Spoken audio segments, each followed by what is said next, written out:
pala yung Sinda. Itong Sinda rainproof bag, panglagay sa top tube ng bisikleta. Malaki siya sa personal. Kasi ito yung kinasya ko yung bib shirt na pang bike, tapos yung isang jersey kasi siya. Ito nagdan ko ng ID sakaling maaksidente ka o ano, diba? Hindi mo malaman, di ba? Pati may kang pagkakilala kung sino ka. Ang purpose ko ito lagyan ng pagkain. Pag nagbike ako, lagyan ko ng kung anong makain ko sa daan para hindi ako magutuman. Yun ang purpose ko ito, kaya buhay na rin ito. Kasi mayroon naman akong halagyan ng mga tools. Tapos pag may mga dala ko, papakita ko naman sa inyo yung next time, makabukas. Yung frame bag, yung 400 na frame bag na bili ko. Matibay rin siya, huwag lang lagyan ng matalim na bagay. Pakita ko lang sa inyo.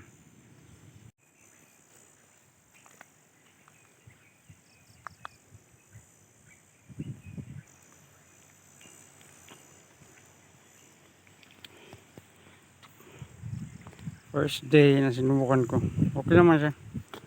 Medyo higpitan nyo lang dito kasi para hindi siya mag-swing. Higpitan nyo lang dito at i-adjust nyo yung strap dito na maganda kasi para hindi siya mag-swing.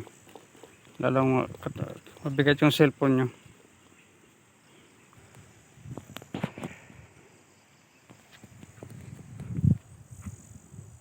Nandun yung view, medyo malabo. Mayroon pang daming isla kung nakita nyo. Hindi makita sa camera. Pero maraming isla, marami lang, medyo may fog lang siya. Nandiyan yung Club Noah, yung resort na mga, hindi makita sa cellphone yun. Resort na, maraming foreigner dyan, dito sa Palawan. Tapos makita nyo, baybay namin sa dagat nandoon, banda. Yung isla na yun, na maliit, nakita nyo. May baybay kami doon pag nagtanim ng mga seaweeds. Minsan, pag punta ko sa mga kaibigan ko, pwede ka na mag-swimming doon.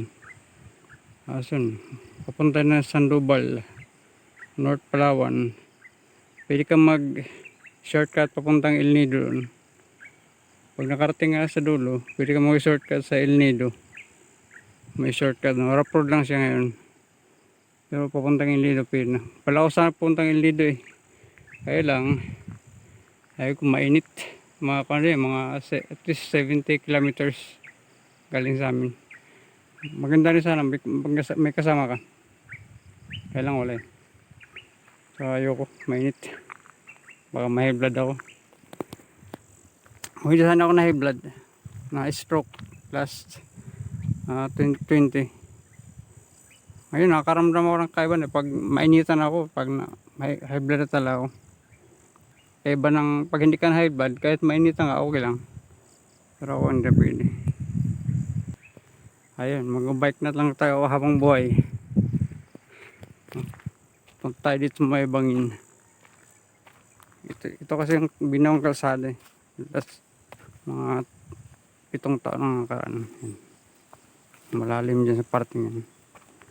Maganda sana matanggal yung magandang view rito eh. Maganda sana matanggal itong mga damo-damo, yung mga puno na yun. Tapos lagyan dito ng tawag nito. Lagyan dito ng parang view deck. Kasi mahirap mag-discard yung munisipyo eh. Lagyan ng view deck. Bagay.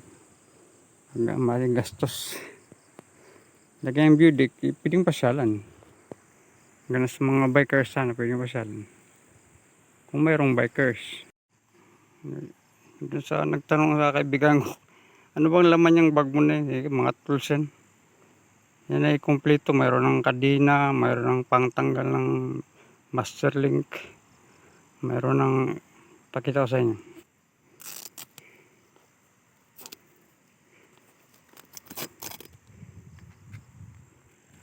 Medyo mabigat lang itong laman ito kasi mayroon siyang 2 guantes. Siyempre pag natanggalan ka ng kadena, marami yan. Kahit anong maraming mahawakan. Mayroon siyang Nagbumili ako ng kadena na tawag nito, KMC na kadena.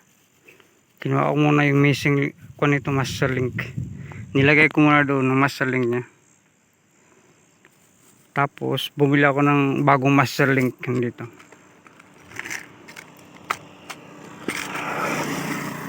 Bumili ako ng master link galing pa ng China. Ito mayroon din akong kanito pang tanggal ng missing link, master link. Ito bumili ako ng dalawang pares na master link galing pa ng China, golden, pang 8 speed. Yan, kita mo yan. Tapos yun yung mga alaman ng bag ko na yun. Mayroong chain cutter ako.